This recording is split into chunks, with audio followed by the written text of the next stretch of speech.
Bentrovati al meteo. La giornata di venerdì 15 novembre vedrà condizioni di tempo fortemente perturbato. La situazione nel dettaglio.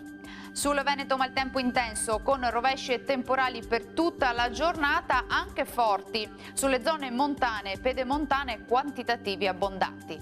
Venti tesi a tratti forti di scirocco sulle aree costiere e sulle pianure limitrofe.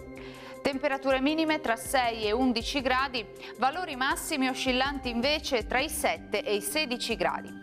E sarà instabile anche sul Friuli Venezia Giulia, con precipitazioni temporalesche diffuse, vedete, e non si escludono anche locali nubifragi. Vediamo anche le temperature, le minime saranno comprese tra 8 e 11 gradi, valori massimi oscillanti invece tra i 12 e i 15 gradi. Ci spostiamo infine sul Trentino Alto Adige, dove la situazione sarà identica, con piogge dappertutto, anche di forte intensità. Quota neve intorno ai 1400 metri.